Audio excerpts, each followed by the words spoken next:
বৰ পোৱালদাৰ কুঠাৰৰ চাপ দেখি আপোনালোকে নিশ্চয় গম পাইছে ভোগালী বিহুৰ আয়োজন চলি আছে। এয়া দেউতাই মালপোৱা বনাই আছে, ঘৰলৈ নহয় দোকানলৈ। আৰু ময়ো চাহ তাহ খাই ওলালো দোকানলৈ বুলি।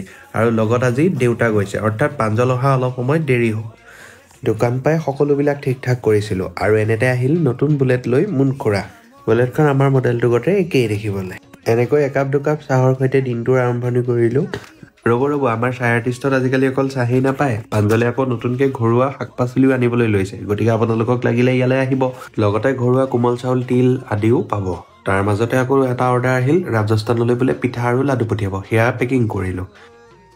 প্ৰাঞ্জলক চাহ বনাবলৈ দি মই লাগিলোঁ সদায়নো সুদা ভাত কি খাম, আজি অকণ মাংসকে বনাই লওঁ বুলি। তাৰ মাজতে শ্যামদা আৰু মই আৰু প্ৰাঞ্জল মিলি অলপ আড্ডা মাৰি ল'লোঁ। এনেকৈ লাহে লাহে গধূলি হৈ আহিল আৰু আমিও চাহ বনাই গৈ থাকিলোঁ। ওপৰৰ জনৰ ওচৰত দিনটোৰ বাবে প্ৰাৰ্থনা কৰিলোঁ। এইফালে প্ৰাঞ্জল লাগিল পকৰি বনোৱাত আৰু ৰোষ্টেড চিকেনৰ ওচৰত মৰমক বহাই দিল। মাজতে BPA কলেজৰ ৰাতুল ছাৰে কুকুৰজনীক লৈ আহিল। তাৰ পাছত চুম আৰু মাইনা ওলালেহি, আমি চাৰিওটাই মিলি একেলগে চাহ খালোঁ। এনেকৈ এজন দুজন কাষ্টমাৰ আহি গৈ থাকিল আৰু তাৰ মাজতে আহিল আকৌ সঞ্জয় দাক আমি লগাই দিলোঁ পকৰি বনাবলৈ। এনেকৈ সকলোবিলাক সামৰি থাকোঁতে মইনাদা আৰু টিকু ওলালেহি। আজি মইনাদাৰ জিউচৰ বজাৰ ভাল, সেইকাৰণে এটা মুখত মিচিকি হাঁহি। আজিৰ ভিডিঅ'টো ইমানেই আছিল। সকলোলৈকে আগন্তুক ভোগালী বিহু আন্তৰিক শুভেচ্ছা জ্ঞাপন কৰিলোঁ। ধন্যবাদ।